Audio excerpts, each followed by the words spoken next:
Assalamualaikum warahmatullahi wabarakatuh. Halo adik-adik, bagaimana kabarnya hari ini? Sehat kan? Semoga kita semua diberikan kesehatan ya. Amin. Di pertemuan sebelumnya, kita telah bersama-sama membahas struktur dan ciri teks cerita fantasi, bukan? Nah, di pertemuan ini kita akan membahas jenis-jenis teks cerita fantasi. Lalu, apa saja sih jenis-jenis teks cerita fantasi? Yuk, kita belajar bersama-sama. Berdasarkan kesesuaiannya dengan kehidupan yang nyata, cerita fantasi dibagi menjadi dua, yaitu fantasi secara total dan fantasi sebagian atau irisan. Cerita fantasi total. Kategori ini berisi fantasi pengarang terhadap objek tertentu. Pada kategori ini, semua yang terdapat pada cerita tidak semua terjadi dalam dunia nyata. Salah satu contoh cerita fantasi total yang telah Pak Dede siapkan adalah Halo guys, kembali lagi di channel Yenda.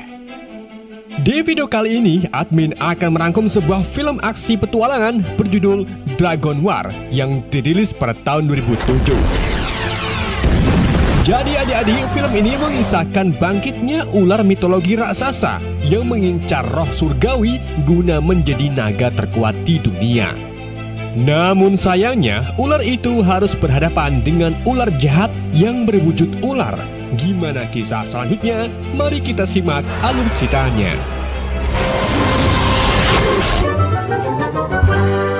Gak bisa bahasa Inggris. Every 500 years. Diceritakan bahwa setiap 500 tahun sekali, seorang wanita dengan kekuatan mistis dilahirkan ke bumi, yang mana kekuatan itu bisa mengubah ular menjadi naga terkuat. Dari semua sifat ular akan menentukan nasib dunia. Jika ular itu bersifat baik, maka ia akan melindungi bumi. Namun jika ular itu bersifat jahat, maka ia akan menghancurkan bumi. Begitulah ceritanya. Ada yang tahu mengapa cerita tadi disebut dengan cerita fantasi total? Ya, betul sekali. Karena semua cerita, karakter, latar, bahkan semua unsur di dalamnya merupakan tidak terjadi dalam kehidupan nyata. Selanjutnya, cerita fantasi irisan. Kategori ini berisi cerita fantasi yang mengungkapkan fantasi, tetapi masih menggunakan nama-nama dalam kehidupan nyata, menggunakan nama tempat yang sama pada dunia nyata atau peristiwa yang pernah terjadi pada dunia nyata. Salah satu contoh cerita fantasi irisan yang telah Pak Dede siapkan adalah Sejak tahun 1292 di lembah Sungai Berantas, Tenggara, Kota Mojokerto, daerah Trik, disitulah dahulu pusat kerajaan Majapahit berdiri. Di kerajaan Majapahit terkenal seorang patih bernama Gajah Mada. Kisah ini tentang sang patih yang setia sebagai abdi raja, kisah tentang sang penakluk kawasan dan kerajaan-kerajaan di Nusantara, kisah tentang keteguhan, ketulusan, dan loyalitas pada pimpinan. Pada tahun 1309 hingga 1328, Majapahit dipimpin Raja Jayanegara. Raja Jayanegara tidak disukai para pengikut ayahnya, Raden Wijaya, raja sebelumnya. Raja Jayanegara terlahir dari seorang selir keturunan Melayu. Selain itu, Raja Jayanegara pun terkenal berperilaku menyimpang dan zolim. Ada yang tahu mengapa cerita tadi disebut dengan cerita fantasi irisan? Ya, benar sekali.